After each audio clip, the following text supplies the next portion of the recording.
Welcome to Mystic Realms Recap. Links are in the description below. Please show some love of the author and me.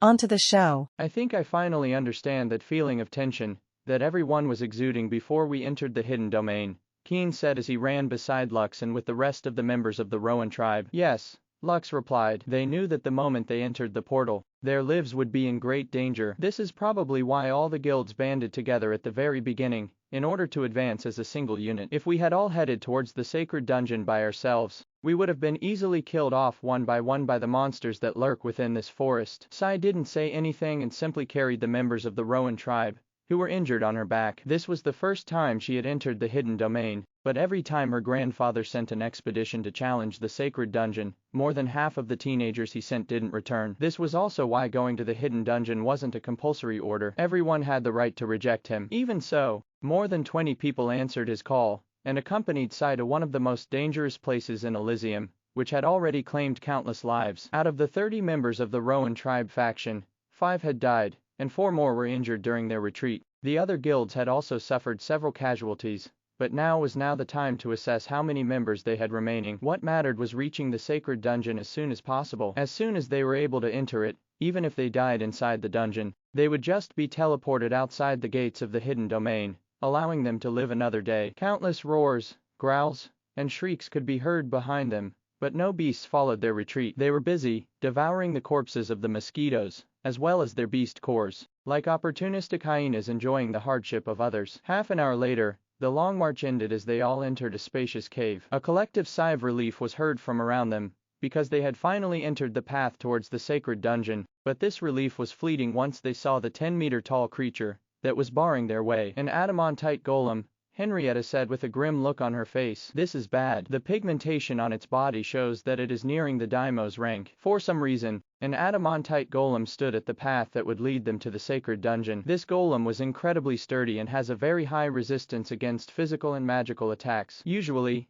it would take 1,000-men team to defeat a golem of this rank, which was considered a rank 5 world boss. Adamantite golem, ancient construct, pseudo daimyo's ranked world boss. Health, 6 million. 6 million. Mana, 100,000. 100,000. Strength, 4,500. Intelligence, 200. Vitality, 4,000. Agility, 400. Dexterity, 400. Active skills, Smash, Body Slam, Earthshaker, Gaia Smash, Rock Throw, Pilot Driver, Stone Edge, Jackhammer. Passive skills, Enhanced Fortitude, Guts, Adamantium Body. Title, Unstoppable Juggernaut. Unstoppable Juggernaut. During battle, the adamantite's golem attack and defense would increase by 10% every time its health was reduced by 10%. When it initiates a charging attack, anything that gets hit by it would be instantly stunned and knocked back without fail. None of the members of the various guild dared to step forward and even utter a sound. They were afraid that the adamantite golem would take their movements as a sign of aggression and immediately initiate an attack. If in the past, they would welcome such a boss monster as an opponent, now it was different. Many of their comrades were injured,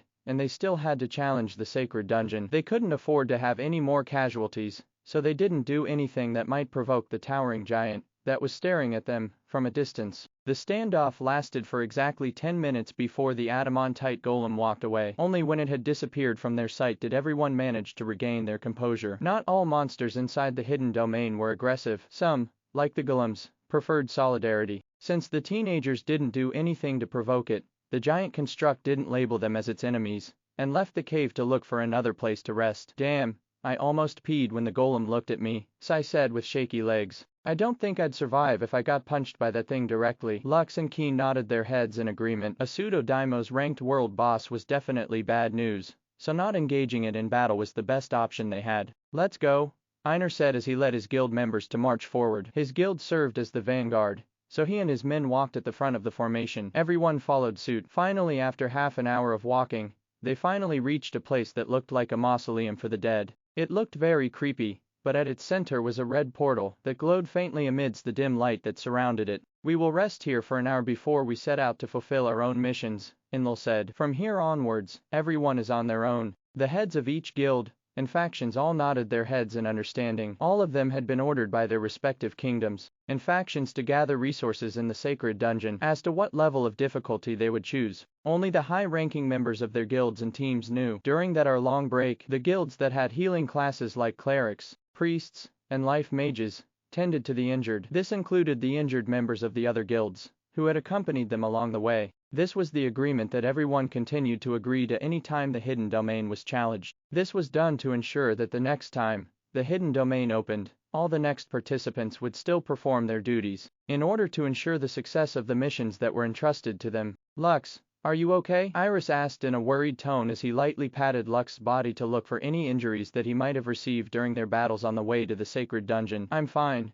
Lux replied. My summons and Eiko protected me. Ha, good job, Eiko. Ma. The baby slime smiled happily as Iris patted her head. Astra, who was standing beside Iris, snorted at the baby slime, who was once again being pampered by his master. Eiko, on the other hand, ignored the unicorn. She still hadn't won against Astra during their last rematch, and still treated the unicorn as its rival. How many people did the academy lose? Lux asked. 15, Iris replied sadly. 10 more are injured, but they are now being treated. Out of the 40 members of our guild, almost half of them died along the way. I pity our guild master, Henrietta. She will have to write letters about the deaths of our guild members and send them to their parents. I'm sure that she will fall into a depression again once we return to the academy. Lux could only sigh in his heart after hearing Iris' words. Although he had just become the temporary leader of the members of the Rowan tribe for this expedition, there had been people who died under his watch. Sai said that he didn't need to worry about what happened because she would be the one to personally tell the news to her grandfather. The boar's only regret was that she wasn't able to bring their bodies back to the Rowan tribe,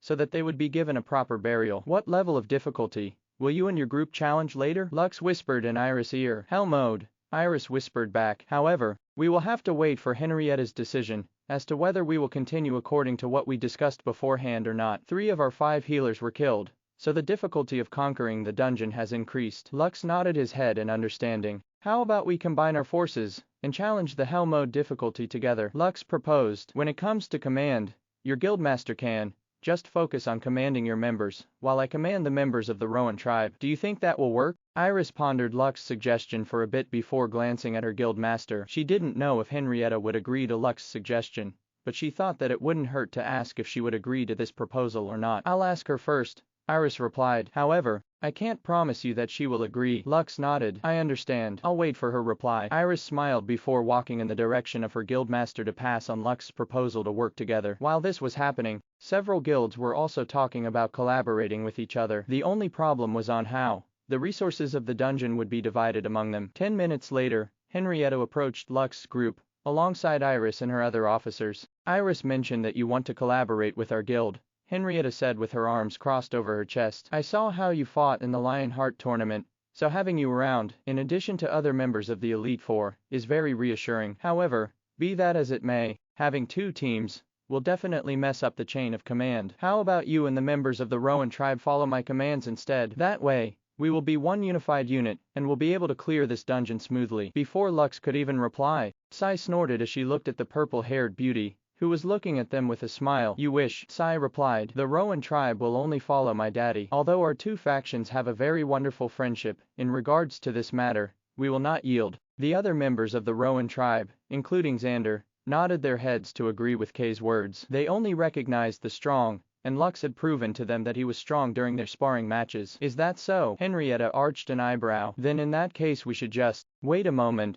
Lux interjected before Henrietta could finish her words. If the information that has been passed to me is correct, you will be asked to choose one of 4 paths once you reach the middle point of the dungeon in Hell mode. Is this true? Henrietta nodded. It is true. Then how about we compete? Lux proposed. Each of our teams will choose one of the 4 paths at the beginning. Whoever clears their chosen route first will become the temporary leader of both teams. How does that sound? Henrietta pondered for a bit before nodding her head. I can agree to this condition. Whoever manages to clear one of the paths first will definitely have the capability to lead our combined forces. Very well, let's do this. The purple-haired beauty then extended her hand for a handshake in order to close the deal. This competition sounds fun. Can I also join it? Just as Lux was about to shake hands with Henrietta, a confident voice sounded from their side, making the 2 of them glance towards where the voice had come from at the same time. Nero walked towards Lux and Henrietta with a smile as he decided to join their competition in order to conquer the hell mode of the sacred dungeon. I overheard your discussion, and thought that it is not a bad idea, Nero stated. We only brought 25 members on this expedition, and we lost 6 of them. Because of this, I am thinking of merging with Serenity for the duration of this mission, and giving the role of temporary leader to Lady Henrietta. All I ask is that the resources be divided equally between our 2 guilds. As long as you can promise me that, we will gladly obey your orders. I think this is a better option than having 2 groups with separate leaders. This will only break the chain of command and prevent our merged units from performing to the best of their abilities. Henrietta nodded her head in satisfaction before glancing in Lux's direction. It seems that we do not need to compete any longer, Henrietta said before facing Nero. As the Guild Master of Serenity, I happily welcome the Storm Dragons to join our team for this dungeon exploration. Let's talk about how the shares will be divided in our temporary camp. Is that fine with you? Of course, Nero replied with a smile. I believe in Lady Henrietta's leadership, and I know that me and my members will be in good hands. As long as you don't betray our trust, we will be able to agree on many things. Very well, let's negotiate over there. Ladies first. Lux watched as the 2 guild masters moved to the corner of the cave and started to negotiate with each other. The half-elf frowned but didn't say anything because it was Henrietta's choice whether to accept his offer or not. However, for some reason, he had a nagging feeling at the back of his head as he looked at the brown-haired boy whom he had defeated in the tournament not too long ago. Ha, you feel it too, Eiko. Ha, Lux rubbed his chin as he tried to understand this uncomfortable feeling that he was getting from Nero. He didn't know why his love rival suddenly decided to surrender the control of his guild members to Henrietta and join Serenity on their dungeon expedition. All he knew was that it didn't feel right, so he decided to let Eiko stay with Iris as Serenity challenged the hell mode of the dungeon. Although not having the baby slime around would decrease his combat potential, he still decided to let Eiko accompany Iris in order to ensure that no harm would come to her. Just what is Nero scheming now? Lux thought as he had the brown-haired boy. Whatever it is, I don't like it. As if sensing his gaze, Nero glanced in his direction and gave him a smirk. For a brief moment, a look of ridicule flashed through his eyes. Nero had gotten over his loss to Lux after a week had passed. All that was in his head right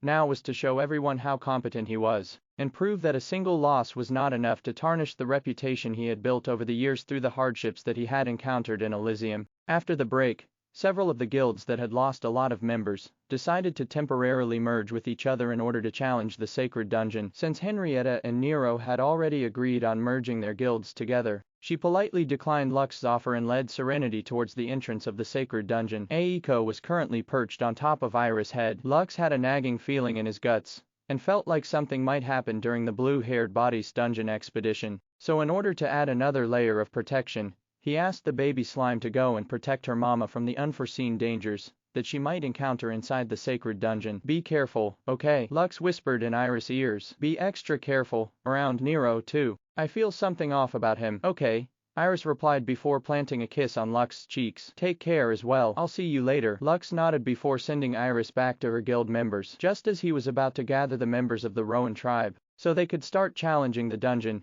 2 young men, whom Lux had fought in the competition, approached him. What level of difficulty are you planning to challenge? Einar Mordosk, the barbarian prince, whom Lux had fought during the qualifier matches, asked. Hell mode, Lux replied. What a coincidence, we are also challenging hell mode. Vol, the spider boy, commented. Do you want to join forces? Lux arched an eyebrow as he gazed at the 2 teenagers that were part of the 4 kings and 5 overlords. He had no doubt that both of them were strong because he had already experienced their strength. However, he didn't understand why both of them were asking him to collaborate with them in challenging the hell mode of the sacred dungeon. May I ask why the 2 of you decided to team up with me? Lux asked. There are guilds that have more members than the Rowan faction. Wouldn't it be better to join them instead? I only recognize strong people, Einar answered. Since you have already proven your strength, having you watch my back will give me some peace of mind. He's right. I also feel the same way, Vol commented. As long as we can agree to the division of the spoils, I'm sure that we will be able to loot more gains than any of the other factions aiming to challenge the sacred dungeon. Lux glanced at Cyan askance, but the latter simply shrugged. Their main goal was to get the sacred White Lotus inside the dungeon. If Einar and Vol agreed that their faction would be the one getting the flower, there would be room for cooperation. We came here for the sacred White Lotus, Lux stated. You can have the majority of the resources we'll gain inside the dungeon, but this flower must be handed over to us. Ah, the flower that is said to cure the purple plague. Sure, I don't mind, Einar casually waved his hand. It doesn't matter who gets it. The cure will be shared with everyone within the 6 kingdoms after it is made after all. Val nodded his head in agreement. I also don't have a problem with this arrangement. How about this? You get the flower, as well as 20% of the overall spoils in the dungeon. Einar and I will have 40% each. How does that sound? I agree to this condition, Lux replied and extended his hand for a handshake. Pleasure working with the two of you. Einar and Val smiled as they shook the half-elf's hand one after the other. No one had been able to clear the hell mode of the dungeon. In fact, no one fully understood how this mode worked because most challengers were wiped out after just a few minutes of entering it. They had only heard that the weakest monsters that were inside the dungeon were at least rank 3, and it was suspected that the boss monsters in hell mode were either pseudo-daimos ranked or Argonaut ranked, but either way, they were extremely hard to kill. Since no one had seen these bosses for themselves, only speculations of their rank served as basis. However, the teenagers wanted to believe that the one that they would be fighting against was similar to the adamantite golem that they had met along the way to the sacred dungeon. Even so, the thought of fighting such a monster was something they wanted to avoid as much as possible. The half-elf glanced at Diablo, who was seated on Nightmare. Right now, Diablo's attack and defense stats had returned to normal because there were no dead monsters nearby. It seemed that the boost on attack and defense given by the Blood Fervor skill would disappear after an hour of staying idle, or lack of corpses around the skeleton rider. Even so, Lux wasn't worried. If Einar and Val would indeed work alongside him to challenge the dungeon, the chances of getting the flower was higher. After finalizing the division of spoils, the 3 factions agreed that each of them would be commanding their own troops in battle. Although this had a con of not being a cohesive unit as a whole, its advantage was flexibility. Each team could execute their attacks and defense without worrying about the other guild that they were allied with. You have chosen hell mode. The mechanical voice sounded inside Lux's head before his group, as well as the guilds that had joined his party, disappeared from where they stood in front of the entrance of the dungeon. By the time they opened their eyes, they found themselves in a spacious hallway, enough for 10 of Lux's rock golems to walk side by side. Those who had challenged the Hell Dungeon in the past reported that they were teleported in this very same hallway, before facing groups of rank 4 monsters that numbered in the dozens, led by an alpha monster of the same rank. This was the reason why most of those who challenged this dungeon hadn't been able to go far. Monsters with that quantity and quality were simply hard to fight with less than 30 members in a party. The maximum number of people that could enter the instance dungeon was 100. Instance dungeons were special areas, typically a dungeon that could generate a new copy of the same location for each group, or for a certain number of players that entered the area. Even if all the members of the expedition were to challenge the sacred dungeon at the same time, they would still be sent to different copies of the dungeon, unless they were in the same party. Everyone,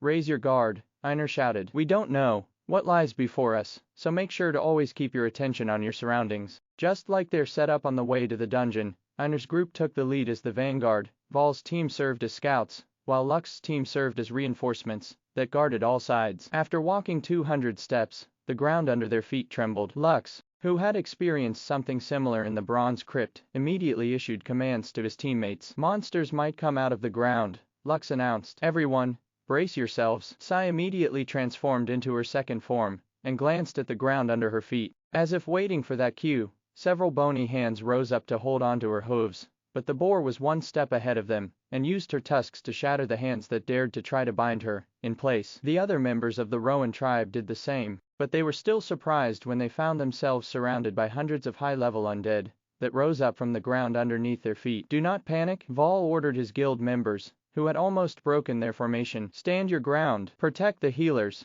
Not far from them, the barbarians handled the skeletons calmly as they smashed their war axes into their bodies, cleaving their body parts. The undead were actually very weak, at most rank 2 monsters, but instead of being relieved, a frown appeared on Lux, Val's, and Einar's faces. The information they received told them that the weakest monsters in the hell mode of the dungeon were rank 4 monsters, so they couldn't help but wonder where these weak monsters were coming from. As soon as they finished decimating the undead around them, they heard a hollowed cackling sound, as if someone found their act very funny. Half a minute later, the bones lying on the ground rose up in the air and combined together, forming a dozen black bone golems. Rank 4 Grim Terror bone golems, Einar muttered as he held the war axe firmly in his hand. Lux, who had a strong connection with the undead, was still feeling wary of the cackling sound he'd heard earlier. Although the dozen rank 4 bone golems were quite difficult to handle, he was sure that whoever laughed at them earlier posed a much higher threat than the monsters that were currently towering above their heads. The rank 4 Grim Terror Bone Golems were no ordinary rank 4 monsters. They were rank 4 alpha monsters. Even as a group with less than 100 members,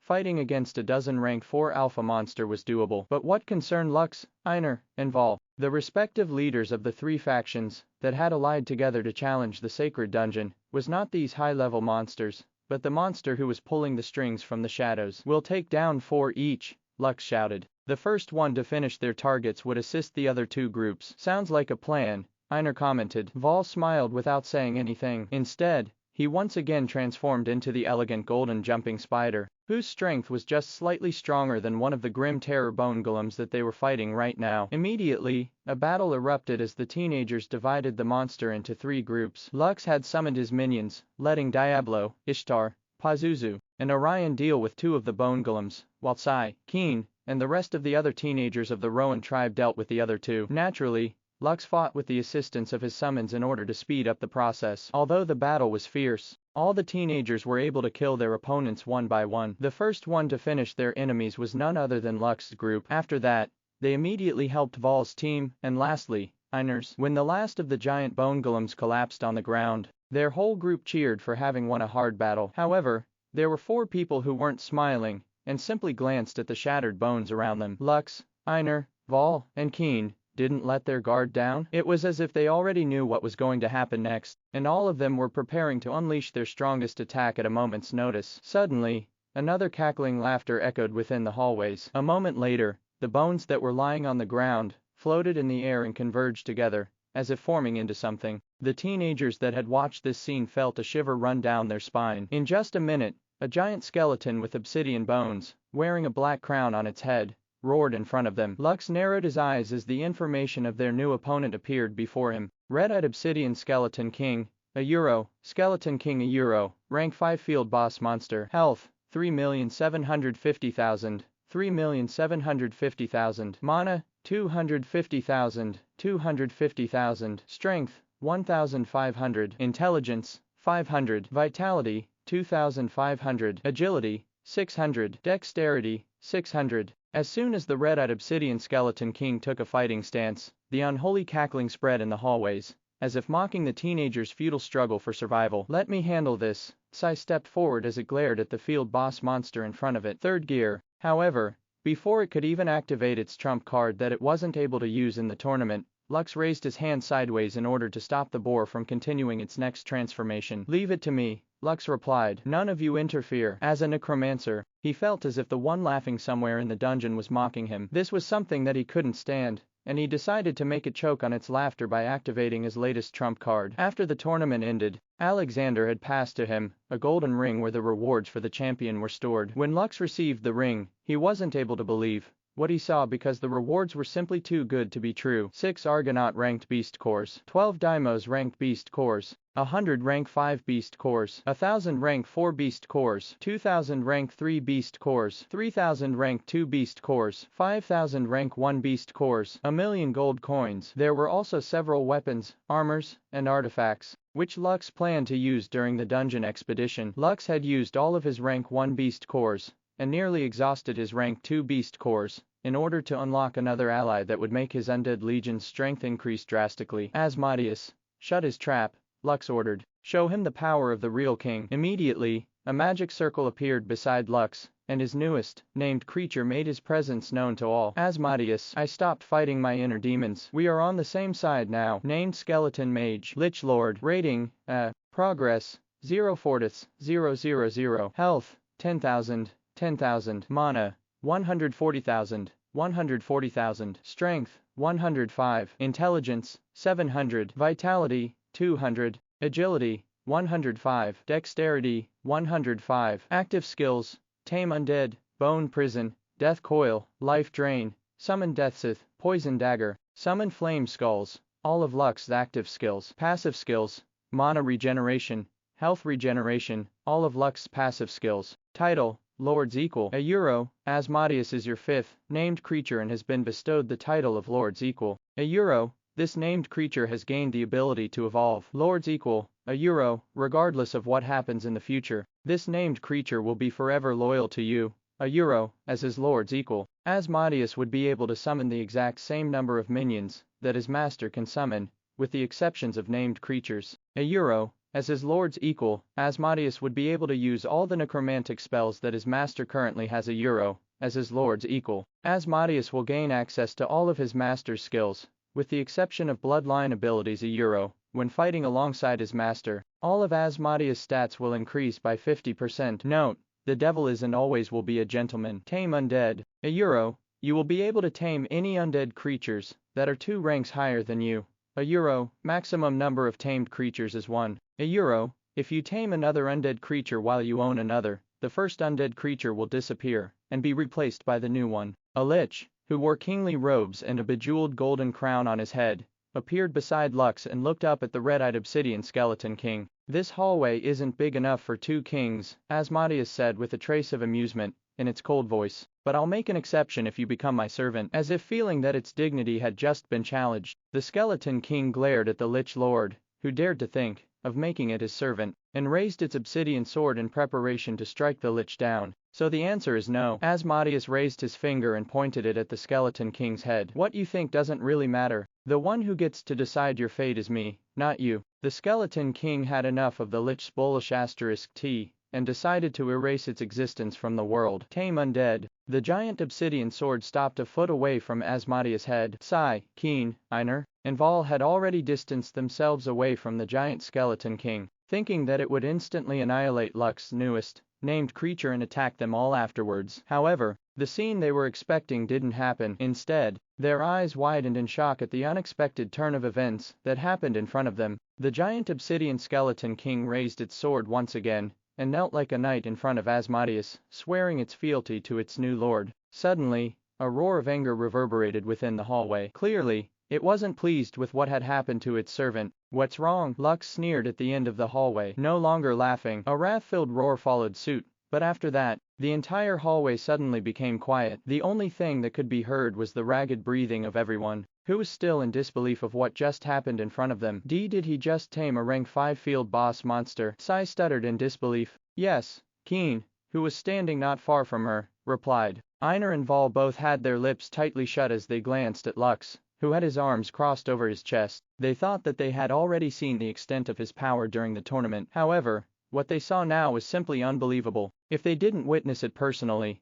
they wouldn't believe it even if it was said to them by someone they trusted. Just before everyone could come to terms with what just transpired, the giant skeleton king reached out its palm towards Asmodeus. A second later, the giant skeleton king placed the lich lord on its shoulders before standing up. With a wave of his hand, Asmodeus summoned 35 skeleton fighters, 30 skeleton grand archers, and 2 rock golems. Having the title Lord's Equal, he had the exact same skills as Lux had, with the exception of his dragon war arts that could only be used by the power of the dragon bloodline. This was also the reason why Lux didn't bat an eye when he asked Aiko to look after Iris. Asmodeus had the exact same powers as him, making him a true powerhouse among Lux's named creatures. "Let's go," Lux ordered. "Asmodeus, lead the way." "As you wish." Asmodeus gave Lux a respectful nod while seated on the shoulder of the giant obsidian skeleton king. He then led the way, while Lux and his skeletons followed behind. It took half a minute for the others to snap out of their daze and follow behind the half-elf, who made them realize that the champion of the tournament was more formidable than what they had seen during the tournament.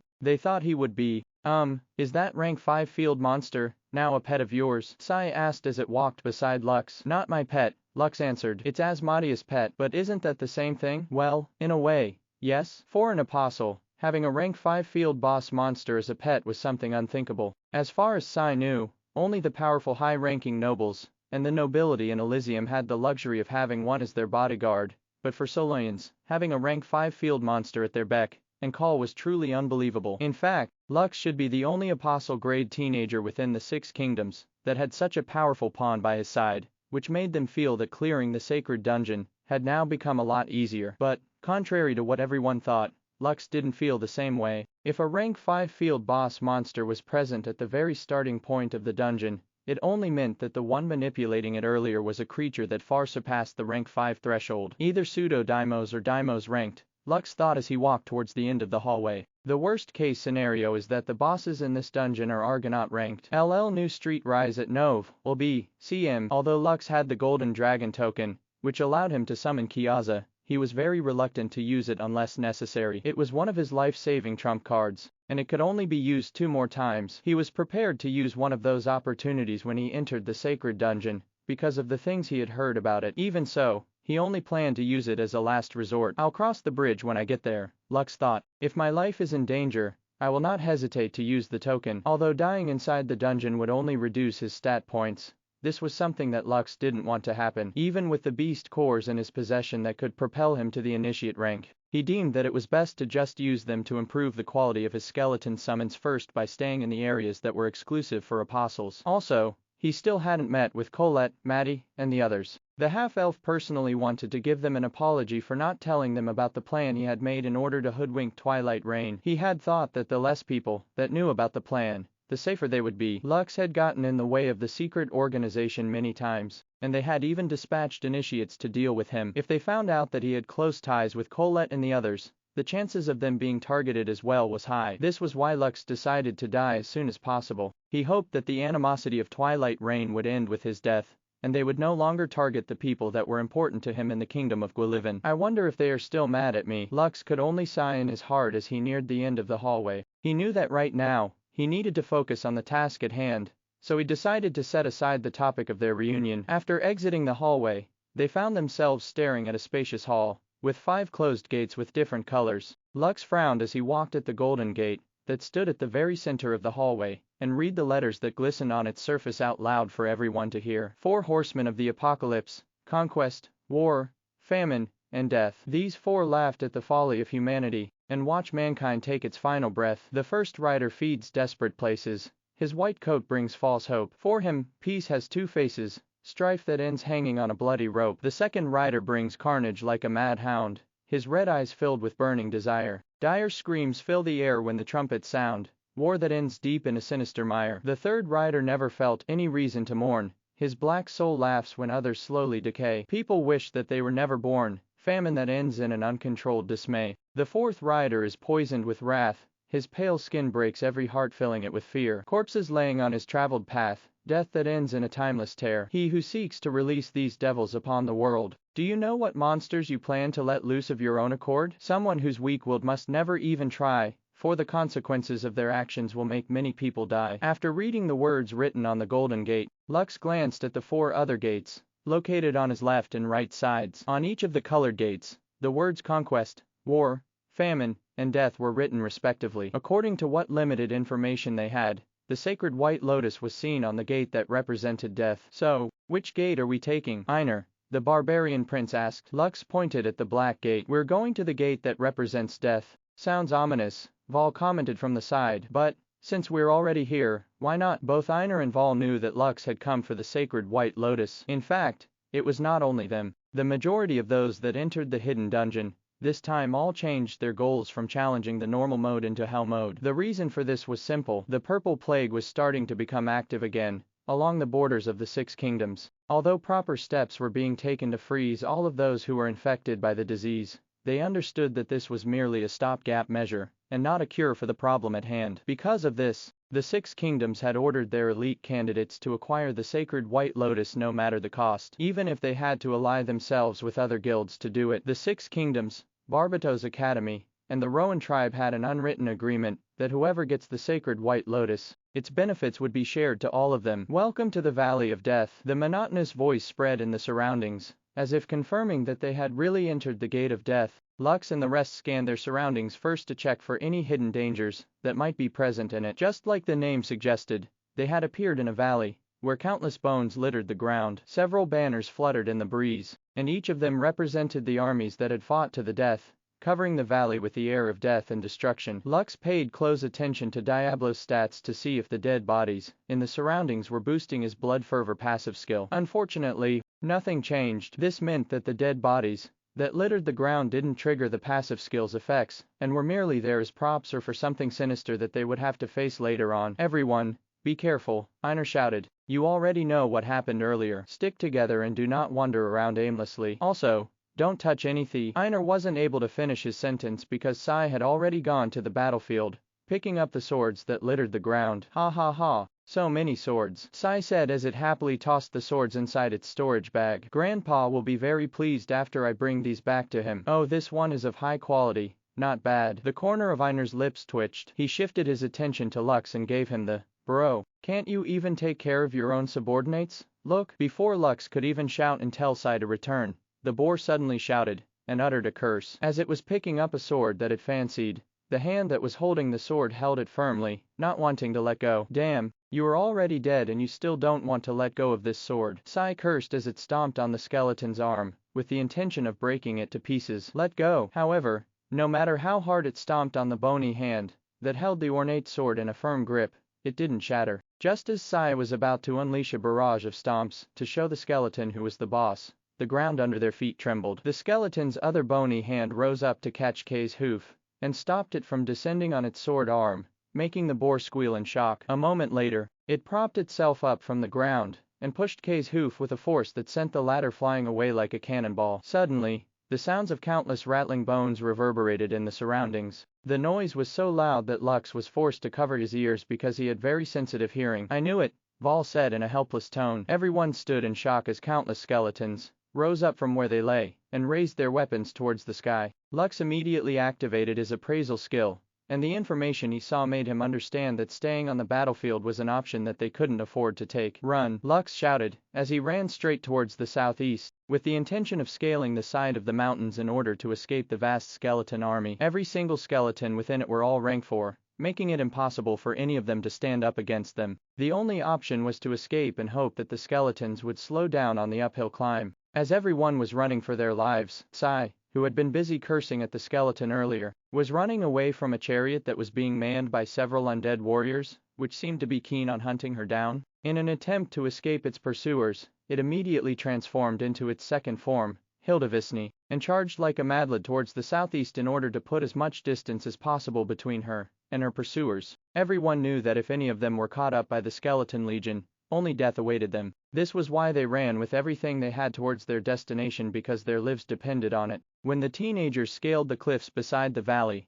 the skeleton legion stopped pursuing them. Instead, they all returned to the battlefield, and once again laid on the ground, as if nothing had happened. Lux, Einar, and Vol gathered together to have a meeting as to what their next course of action would be. There is no information that we can use in exploring this dungeon, Einar said. From here on out, we just need to keep a close eye on our surroundings. We don't want to find ourselves surrounded by that massive undead army. There's simply no way out of that thing. Lux and Vol nodded their heads. They were of the same opinion. I have a feeling that this dungeon floor is just one big area, with the undead army at its core, Vol commented. It is possible that we need to reach its center in order to clear it, but that is clearly suicide. Unless we really understand how this dungeon works, it is best that we spend some time scouting the place. It will take a lot of time, but it will be safer to check the outskirts first than fight that undead army head-on. Lux rubbed his chin as he pondered his next move. In truth, after they had run away from the undead army, he received a quest notification that explained how the Death Valley came to be. The Flower of Death. Mission rating, S. In the distant past, 2 warring kingdoms fought for supremacy within the Valley of Death. The battle was so fierce that countless lives were lost during the conflict. However,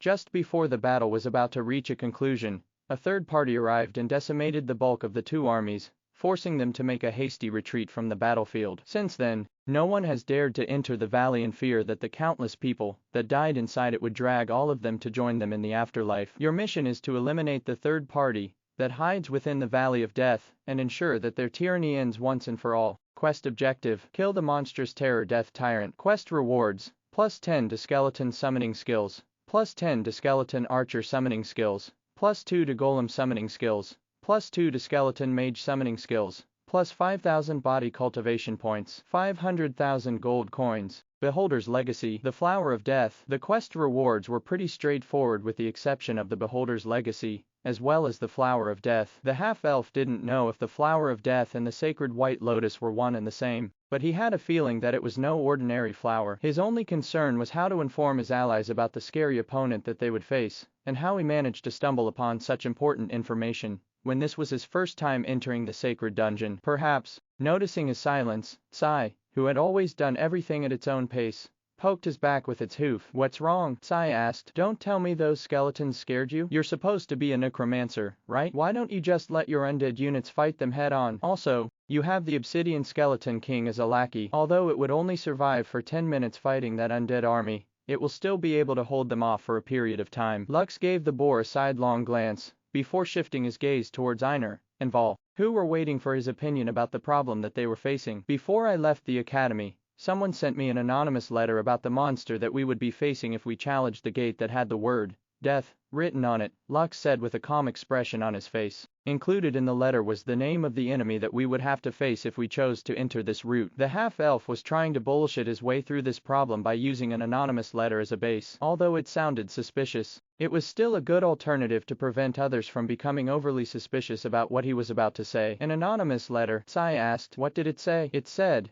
if you were to challenge the gate of death, where the sacred white lotus can be found, be careful of the monstrous terror death tyrant that commands the undead. It will be your greatest foe, and few have survived its deathly gaze and lived to tell the tale. What did you say? Einar couldn't believe what he had just heard, and grabbed Lux's robes and lifted him in the air. Oi, tell me that you're joking. You're telling us that the monster we are about to face is a monstrous terror death tyrant. Do you have any idea what that is? Even Vol, who was usually the most composed person in their group, paled after hearing that the enemy they would be facing was a monstrous terror death tyrant. This monster was often seen in high-level undead dungeons, with a challenge rating of A and above. Simply put, the monstrous terror death tyrant was a pseudo-Daimos ranked world boss, which was similar to the adamantite golem that they saw on the way to the sacred dungeon. It was not an easy opponent to face, and all recovery and healing abilities didn't work under its gaze. The worst part was that anyone that died would be raised up as an undead, and would become its slave for life. The only way to free them from this unholy servitude was to kill the monstrous terror death tyrant. Death tyrants, in general, were former beholders. These were giant, sphere-like monsters with tentacle-like protrusions, sometimes called eye stalks, on their bodies that contained eyes, and one giant central eye at the center of its main body. They were truly horrifying existences, and no one wanted to face such creatures whenever they explored labyrinths or any other ancient ruins, because of how nefarious they were. It was almost impossible to ambush a beholder because its many eyes could see in every angle. Also, all of them contained an ability of their own. A beholder's eyes could petrify, charm, instill fear, slow, paralyze, blind, and instantly kill their enemies. There were occasions when all of these abilities were used all at once, in order to finish off their enemies in one fell swoop. They were also very resistant to magic because the central eye emitted an anti-magic field, preventing anyone from harming it with magic. A death tyrant was a beholder who had dreamt itself to exist beyond death, or something or someone had been turned into one due to outside interference. Either way, it had retained its intelligence, and gained a few other abilities that would put all living creatures under its mercy. Now, I fully understand why no one was able to conquer the Hell Dungeon, Xander, one of the 5 overlords and member of the Rowan tribe, commented. If the 4 gates, that represent conquest, war, famine, and death, each have a pseudo-Daimos monster as its boss, it could only mean that the Golden Gate at its center, which I believe would open once the 4 gate had been conquered, would have a Daimos-ranked monster, or possibly even a pseudo-Argonaut monster inside it. Those who heard Xander's words shuddered at the nearly impossible mission that they were facing. For some reason, the sacred dungeon could only hold 500 people at any given time. This included those who were challenging the dungeon separately from the rest. Because of this, the 6 kingdoms, the Barbados Academy, and Rowan tribe, could only send a limited number of individuals each time the hidden domain opened. Because of greed and their own pursuit for power, they had never considered forming a 500-man team to challenge the dungeon as a group, and instead settled for smaller parties, in the hope that the gains they would get would outweigh the dangers that their limited numbers would be facing. Lux, who was still being raised high up in the air by Einar, lightly tapped the barbarian's wrist with his hand. Regardless of what we are facing, we have no choice but to face it, Lux replied. You came here knowing the dangers that we are going to face. You, me, and everyone here, all of us have no choice but to continue moving forward. Or are you saying that you are giving up? If you are, then feel free to leave this place in a manner of your choosing. Einar snorted, but he lowered Lux and allowed him to stand on his 2 feet once again. He didn't have any intention of hurting the half-elf. It was just that his body moved on its own, and before he knew it, he was already holding the half-elf in his hands. Just like the half-elf had said, he came here knowing the dangers he would face. He was just surprised that the opponent they would be facing right off the bat would be something so sinister that he wanted to confirm if the information Lux was sharing with them was true. Let's rest here for an hour, the half-elf said as he glanced at the distant battlefield in the center of the valley. After that, we will split into teams and scout the surrounding areas. If we really don't find anything else, prepare yourselves for an uphill battle. We will definitely have a tough time from this moment onwards. The Valley of Death's terrain was much more complicated than Lux had originally expected. It had marshlands, forests, and uneven terrains, which made it difficult to navigate. Since they already had an idea about what they were going to face, the three factions that were led by Lux,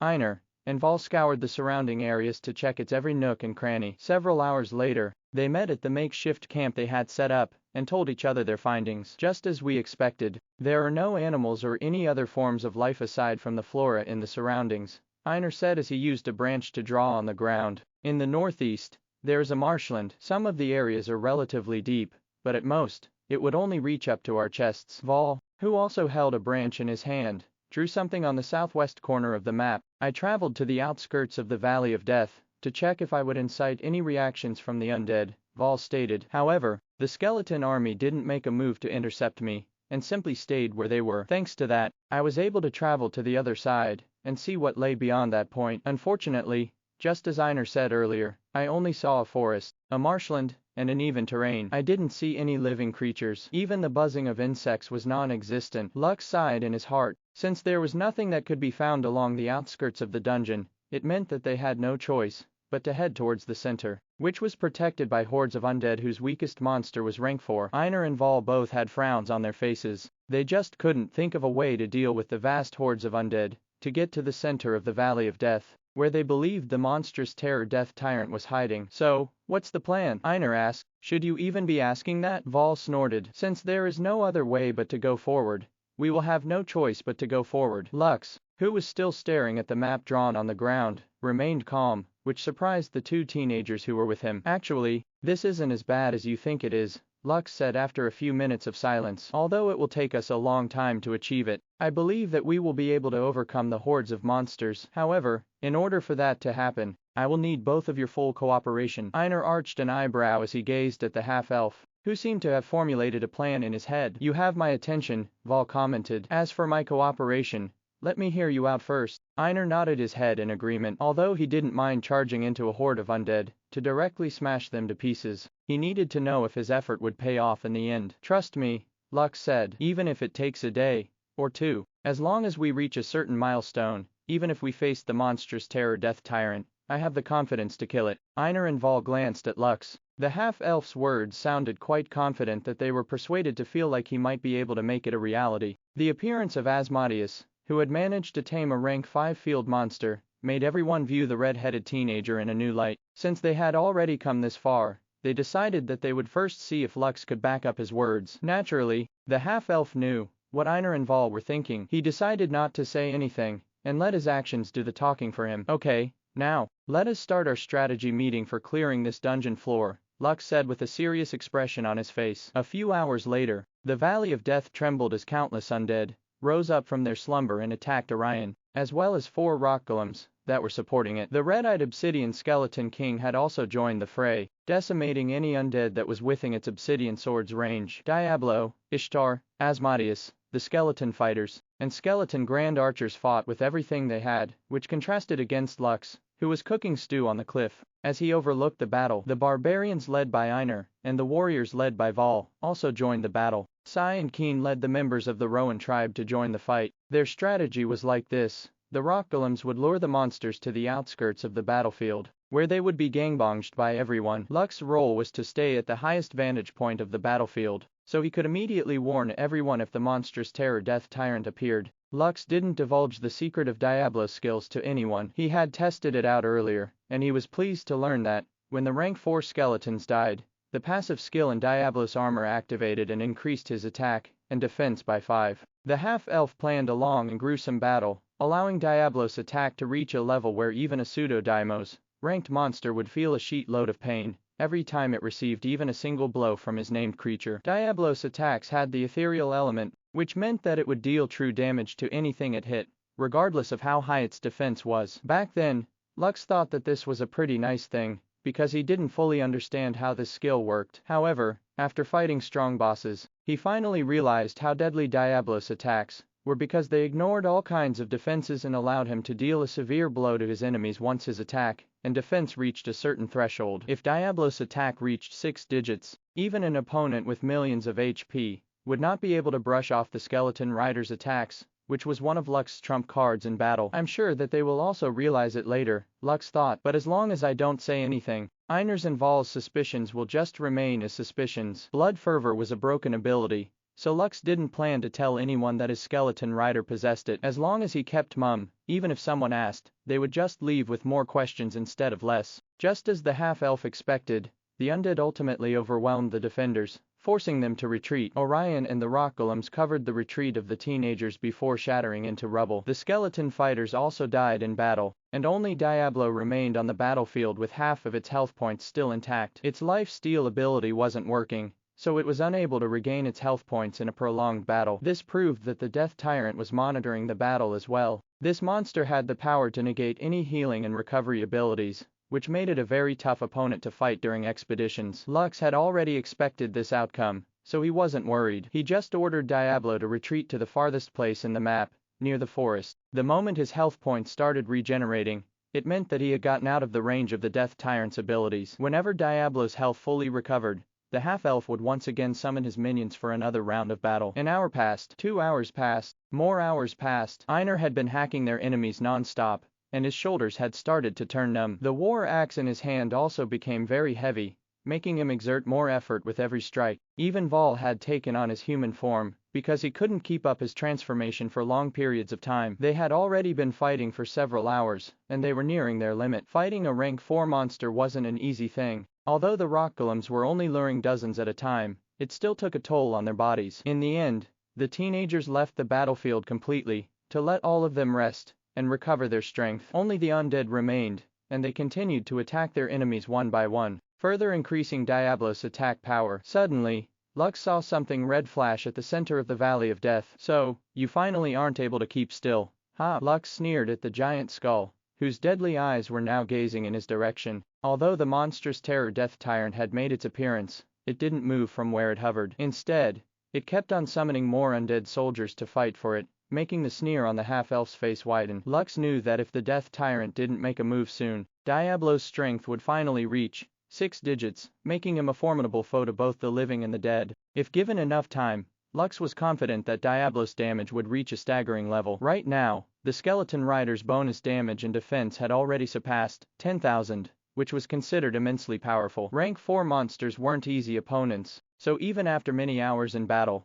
they only managed to kill a little more than 2,000 of them. If Diablo had only been fighting rank 1 and 2 monsters, perhaps his damage might have already surpassed over 50,000 by now. The half-elf already expected that this would be a long and drawn-out battle. Their strategy was luring dozens of skeletons by batches because fighting over 100 rank 4 monsters with their ranks would be too dangerous. Healing abilities didn't work because the Death Tyrant was actively using its ability that prevented any restorative and healing skills from taking effect. Because of this, the clerics and other jobs, who were tasked to heal their allies, felt frustrated. In the end, Lux couldn't do anything but let the injured pull back from the battlefield and towards the very rear of their temporary camp, so that the healers could tend to them. Just as the half-elf thought that the boss monster wouldn't move from its location, it started to head towards their direction. However, for some reason, Lux thought that something was very off with the opponent that he was about to face. When looking at it with his appraisal skill, the stats of the monstrous terror Death Tyrant wouldn't show. Even its name was made up of weird characters, and only its health was visible. But even then, something still felt off, yet he still couldn't put his finger on what was wrong with it. Less than pound percent at and pound carat percent greater than. Health,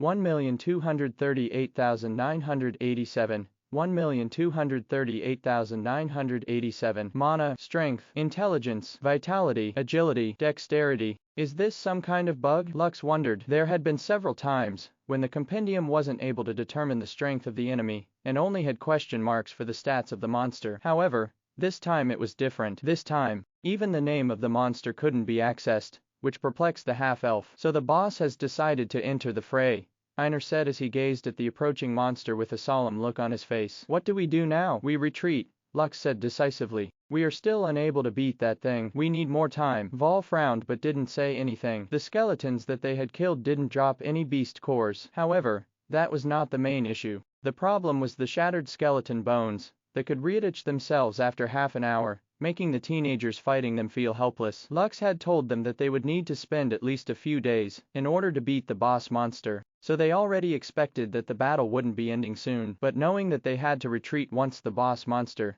personally made a move on the battlefield still frustrated them. Everyone pull back, Sai ordered as it ran back to the area where the three leaders were located. I may not be good at fighting, but I am very good at running away. Come after me if you dare, you overgrown eyeball. The death tyrant suddenly stopped hovering and aimed all of its eyes at the boar who had taunted it. A few seconds later, all of its eyes emitted death rays, which were aimed at the boar's direction, making Sai squeal in panic and run like there's no tomorrow. The ground that the dark rays hit instantly turned completely black, making the other teenagers feel the hairs at the back of their necks stand on end. All of them ran with all of their might, only leaving Lux's undead minions to cover their retreat. The red-eyed obsidian skeleton king raised its bone shield and blocked the death tyrant's second barrage of death rays, shielding the teenagers completely from this deadly attack. Strange, if I remember correctly, each of the beholder's eyes have a different ability, Lux thought as he backed away just like everyone else. But all of the death tyrant's eyes can shoot death rays. Is this some kind of mutated species? Is that the reason why its name can't be read? Lux didn't know the answer to these questions right now because the death tyrant was still emitting death rays,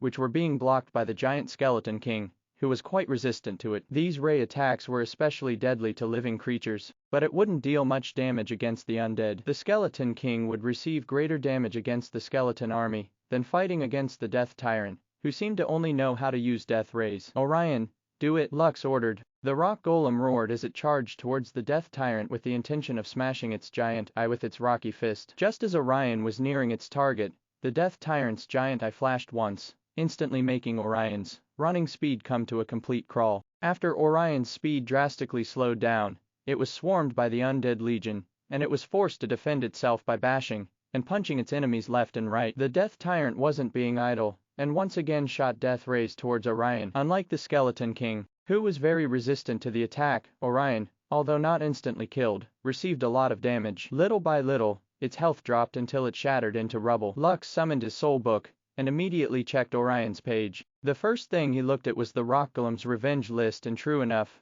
the gibberish name appeared on it. Revenge list, 1 less than %pound % at and pound carry % greater than. Number of deaths, 1. Lux suddenly had an idea as he retreated to a safe place. 5 minutes later, he once again summoned Orion, allowing the rock golem to attack the death tyrant for the second time. Orion was a revenger. When Orion is killed by an enemy, he will add the name of that creature in his revenge list. The next time he faced the same enemy, all of his stats will increase by 200%. Every time he was killed by the same creature, a 10% stacking bonus would be added to his increased stats. Simply put, Orion could fight the enemy over and over again, until it reached a point where its stats would overwhelm its enemy, making them unable to kill it anymore. In truth, this was Lux's plan B. If Diablo's increased attack and defense didn't reach the 6 digits before the boss monster's arrival, he would send Orion to confront it repeatedly. By doing so, Orion would gain a massive increase in its stats after its repeated deaths, allowing it to get his revenge on the monster that was making things difficult for them. Even though Einar and Val didn't know what Lux's summons were capable of doing, they weren't dumb. They understood that the half-elf had a reason for repeatedly sending his rock golem to die against the death tyrant, who had been lured away from the horde of skeletons that had stopped their pursuit and returned to the center of the valley. Over and over, Orion died. However, each time he was ray-summoned, he would survive a little longer than before. In the end, as if getting tired of fighting against the rock golem, the death tyrant blinked away several times until it had returned at the center of the plains, where the army of the dead protected it. Only 260%. Lux sighed in his heart. This will be a long battle indeed. The half-elf then glanced at the members of the Rowan tribe, the barbarians, as well as Val's guild, who were all currently resting. All of them had done their best, and Lux had no complaints whatsoever. In the end, only his tireless undead army was left fighting. They used Ishtar's long-range attack to attract a few skeletons towards them. Although this was a pitiful attempt to raise Diablos bonuses, Lux decided to leave the rest to his subordinates and take a rest as well. Although he simply observed the battlefield, he felt drained because he kept on summoning the skeletons,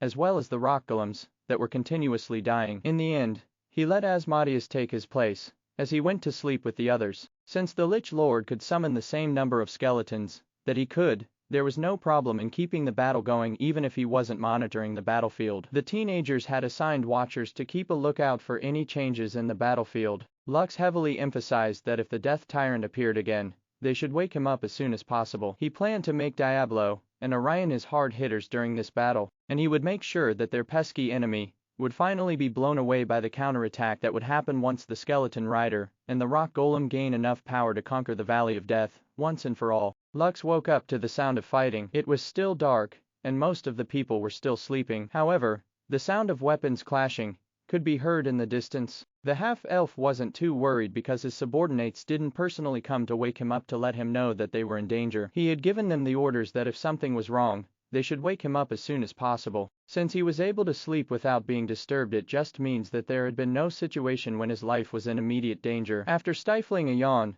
Lux glanced in the direction where his skeletons were still fighting with their own kind. Diablo and the others were fighting only around 6 rank 4 skeletons at once, and killing them repeatedly as soon as they rebuilt themselves. After looking at Diablo's damage, he discovered that only around 2,000 points had been added to his named creature's attack and defense. It wasn't an explosive increase, but it was a decent one. Lux already understood that he couldn't take his opponents lightly, so he prepared himself for a very long campaign. After checking the conditions of the teenagers around him, he noticed that they were still feeling exhausted, so he didn't force them to fight at this point in time. The enemy they were facing had the ability to prevent health, stamina, and any forms of recovery, so the teenagers feeling sluggish was a given since they couldn't recover naturally. Only Einar and Vol seemed to be better than the rest, but he could tell that both of them were quite exhausted as well. This battlefield gave the undead an enormous advantage. Fortunately, Lux was also a necromancer, so he could allow his minions to fight non-stop, which allowed Diablo to increase his damage consistently. "Are you sure we can really kill that thing?" Einar asked as he pointed at something that was glowing red in the distance. "Yes," Lux replied, "but we need several days in order to do it. However, believe me when I say that once we reach that point, we will be able to deal with it without any problems, or without sacrificing anyone from this group." "That's good to hear," Vol commented. "I don't have any intention of using my guild members as your cannon fodders." Lux could only smile at Vol's comment, because the latter's sarcasm was quite obvious for anyone to see. "But, can you give me an estimate as to how long we need to stay in this dungeon before we can get the sacred White Lotus?" Vol asked. "The soonest will be in 3 days," Lux replied. "A week at the longest." "I see." Vol rubbed his chin. "A week at the longest." Those who had gone to the sacred dungeon knew that the longer they stayed inside the dungeon, the more progress that they would gain from it. However, it was more of a matter of survival. They were able to stay inside the dungeon for a long time due to the fact that they were afraid of charging into a head-on confrontation against a boss monster that was way beyond their capabilities. Usually, fighting against pseudo-daimos monsters required at least 200 up to 500 men teams to fight. It couldn't be won by a ragtag group who had been grouped together just for the sake of adding 1 + 1 + 1 = 3. A guild is more organized because only one person takes the helm to command everyone, allowing them to fight as a united front. Although having 3 leaders like Lux, Einar, and Vol was more flexible, in the bigger picture, their efficiency wasn't that great in large-scale battles. If not for the fact that Lux was a necromancer that allowed him to have over 100 minions, they would have no way of dealing with the countless undead that was guarding the center of the Valley of Death. Second day. "Damn, why do you always target me? Sai squealed as it ran away with all of its might. Every time the boar entered the outskirts of the valley, the Death Tyrant would appear and attack it with death rays. This discovery allowed Lux to let Orion fight against the boss monster with the intention of increasing its vengeance stats every time they faced each other. Because of this, Lux would send the boar out every time the Death Tyrant returned to the center of the valley in order to lure it out again. This happened several times, and when the day was over, Orion's vengeance meter had reached 700%,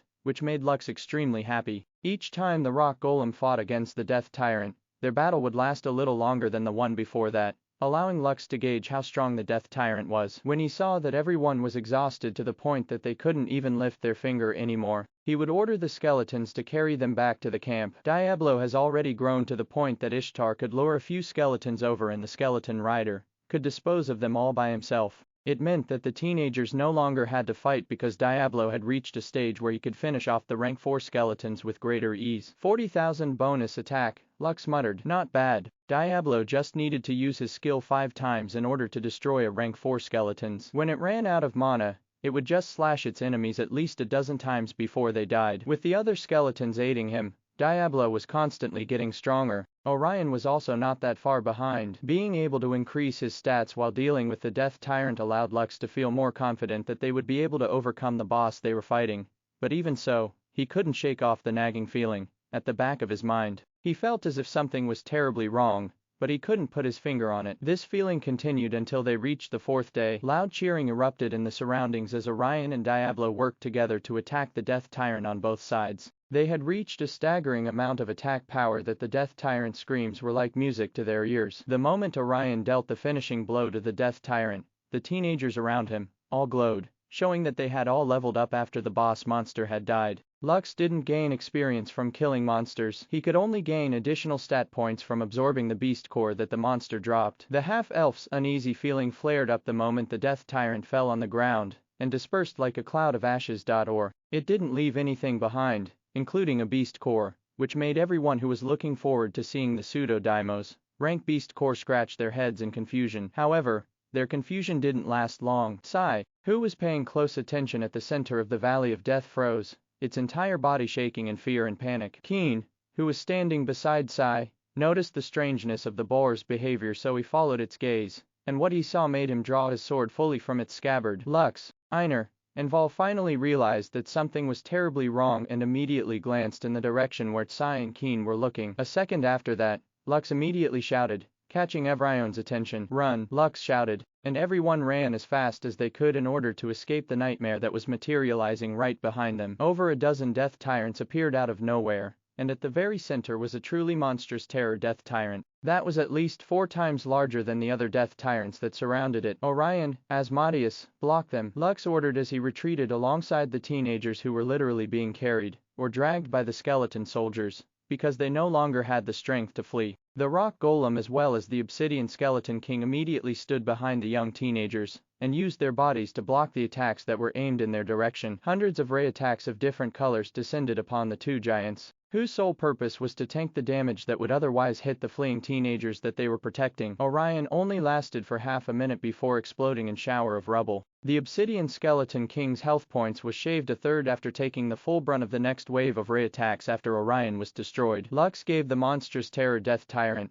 that was bigger than the others, an appraising glance and gritted his teeth. Monstrous terror Death Tyrant, Sphere of Death, Pseudo-Daimos ranked world boss, health 6,300,000, 6,300,000, mana 2,000,000, strength, intelligence, vitality, agility, dexterity. This time, Lux was seeing the name and other information of the boss monster, which told him that this was the real deal. The monster that they had killed earlier was nothing more than a bug, a monster that was a much weaker version of the boss monster that had finally made its appearance. In front of 13 Death Tyrants, Lux knew that this had gone beyond what he could handle. The only thing they could do was make a strategic retreat against so many Death Tyrants that could wipe all of them with one glare from the hundreds of eyes that showed extreme hostility towards the people who had killed one of their brethren. "Sheet," Lux muttered as he ran alongside the teenagers that had gone to the forest in order to hide from the Death Tyrants. The horrifying monsters had chased them off from the Valley of Death and followed them even in their hiding place. The red-eyed obsidian skeleton king had only managed to buy them a few minutes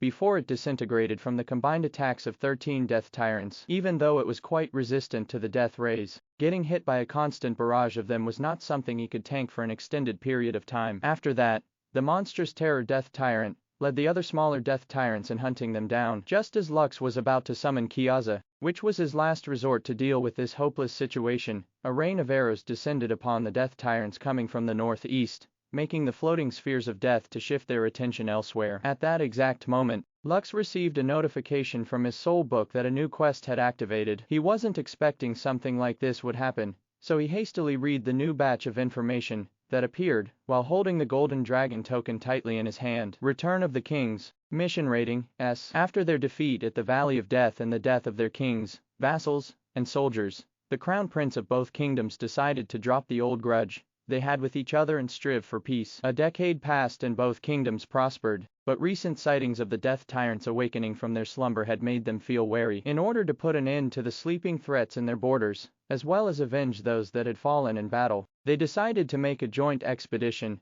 and fight against the horrors that might destroy the peace that they had built with so much hardship. Rally your own forces and fight alongside the two kings and destroy the enemy before you. Quest objective: Kill the true monstrous terror death tyrant. Quest duration 24 hours. Quest will automatically end in failure if you as well as your entire faction died in battle. Quest will automatically end in failure if you fail to kill your target within 24 hours. Rewards. Rewards for the mission will depend on your performance in battle. The greater role you play, the greater the rewards. As soon as Lux finished reading the information that had appeared in his soul book, two people, who were riding black and white horses respectively, appeared before him with their elite retinue not far behind them. I am Tarquin, son of Harlequin, and king of the kingdom of Gedge. I greet you warriors of unknown origin, and I wish to ask for your help to slay these monsters who threaten our lands. I am Terence, son of Norris, and king of the kingdom of Lockridge. Great rewards will befall upon all of you if you are to help us slay these abominations, and put an end to this nightmare once and for all. Will you help us? Tarquin asked. We won't force you,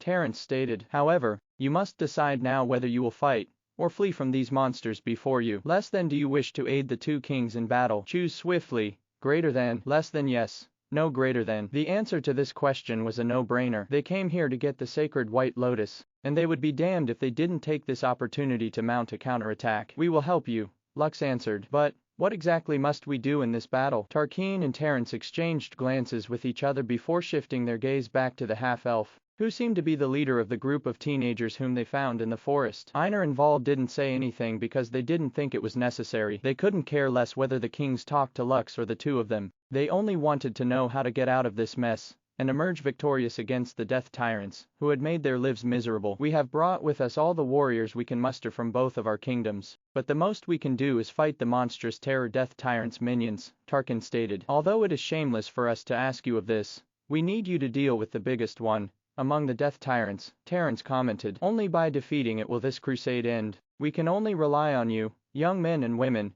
to be the sword that will pierce through the darkness. Tarquin then raised his sword towards the heavens. I, Tarquin, king of Gedge, will promise with my life, as well as the lives of my men, that we will not allow any of the death tyrant's minions to get in the way of your battle against it. Terence did the same and made his pledge as well. I, Terence, king of Lockridge, make a pledge today that even if I lose my life, I and my people will protect you from outside interference. Let the heavens be witness to my oath. Less than you have accepted the S-ranked mission, Return of the Kings greater than. Less than quest duration, 23:59. 59 greater than. Lux took a deep breath as he gazed at the death tyrants, who were being besieged on all sides by the combined armies of the two kingdoms. However, the death tyrants weren't simple monsters, and could summon zombies on a large scale. Unlike necromancers, which could summon undeads in the hundreds, and perhaps even thousands until their mana runs out, a death tyrant could summon as many as it pleased. In short, death tyrants could summon an infinite number of zombies to fight for its side, as well as raise those who had died in battle while fighting against them. They might not be undead liches, but death tyrants were truly monsters that were capable of making even experienced warriors want to flee due to how unreasonable they were. Being unable to use healing magic and recover from their injuries meant that they had no choice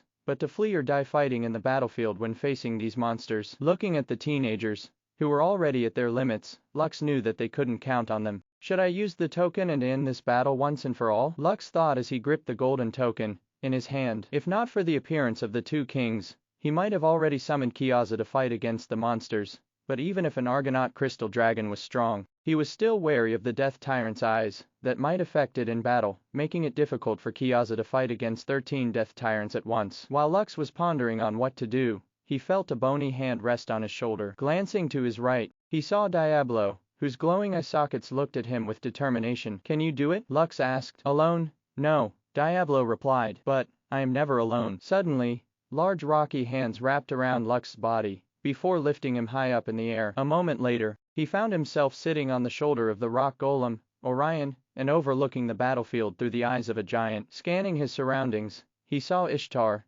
Pazuzu, Asmodeus, his skeletons, as well as Einar and Vol, who was exhausted, but still had a determined look on their faces. Even the other teenagers who were reaching their limits forced themselves to stand up. Clearly, they didn't plan on just sitting on the sidelines and watching as their comrades die in battle. I'm sorry, I forgot that I don't need to fight this battle alone, Lux said. You can now put me down, Orion. I know what to do. The rock golem followed Lux's orders and waited for his master's orders. Vol, I know you are already exhausted, but can you still transform? Lux asked. Yes, Vol replied. At most, I can stay in my spider form for an hour. After that, I'd be too exhausted to even lift a finger. Lux nodded. Einar, How do you feel about suicide missions? Einar laughed out loud after hearing Lux's words. Suicide missions? Are you kidding me? Einar replied. Barbarians love suicide missions. Lux chuckled at Einar's bold words. The barbarians who were also standing behind their leader were also smiling. From the very start, since they entered the hidden domain, the barbarians were at the forefront of the formation. This meant that they had already been risking their lives from the start,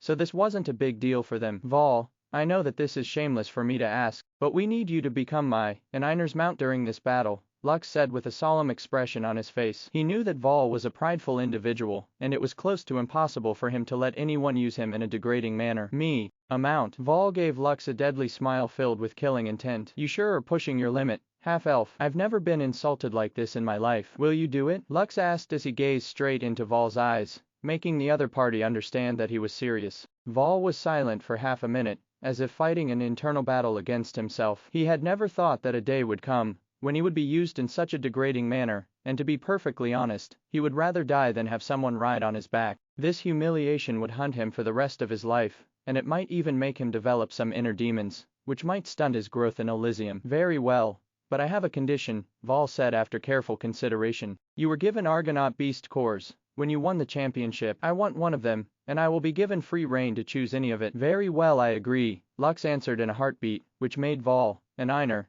change their opinion of Lux for the third time. They didn't expect that Lux would agree to Vol's condition so easily, making them feel as if he didn't care about some Argonaut beast core, which was a prized item even in silver and gold ranked guilds. It won't be fair if only Vols get one Argonaut beast core, Einar suddenly interjected as he rested his entire shoulder into Lux's neck. Give me one too. Okay, Lux nodded. One Argonaut beast core for each of you. Great, Einar chuckled. I'm starting to like you. 5 minutes later, Lux had finished informing everyone about the strategy that they would be using against their enemy. Although this wasn't a very detailed strategy, everyone had agreed to it because it was very simple. All they were told to do was go all out and do whatever they could to attack the boss monster to the best of their abilities. Lux, Vol, and Einar would lead the charge, like a sword cutting through the enemy's ranks, while the other teenagers would ride on horses that were given to them by the two kings, and follow behind them. Ishtar, Pazuzu, and Asmodeus were now mounted on wargs that Lux had decided to use in the battle against the Death Tyrant. Their role was to offer support and ensure that they would be able to react to whatever incident would arise in battle. Diablo, Orion, as well as the other skeletons and rock golems' roles, would be protecting the teenagers from both sides, shielding them from the zombies that were blocking the way. Vol transformed into an alpha-ranked elegant golden jumping spider. A moment later, Lux and Einar jumped on his back and grabbed the spidery silk that Vol had made for them, in order to not fall off his back when he moved at full speed. Let's go, Lux declared. Let's bring this Death Tyrant down and go home. Ha ha ha. I'll make sure to take a souvenir back home, so I can brag at my dad for accomplishing something he wasn't able to do. Vol gave a shriek, as if agreeing to the two of them. This was his last chance to use his transformation, so he would make it count and go all out. 3 of the most powerful members of the young generation, as well as their guild membership and subordinates, had teamed up to take down a foe that was several times stronger than them. Evrion's blood boiled with determination as they faced the countless enemies before them. Instead of being afraid, they were feeling raring to go to battle. Although they were exhausted, they could feel their blood warming every fiber of their being, giving them strength for the last hurrah that could end their lives at any moment. For the first time since they had entered the sacred dungeon, the barbarians, Vol's guild members, as well as the members of the Rowan tribe, felt as if their ragtag group of warriors were finally about to fight as one. Thank you for watching Mystic Realms Recap. Please like, share and subscribe. Have a great day.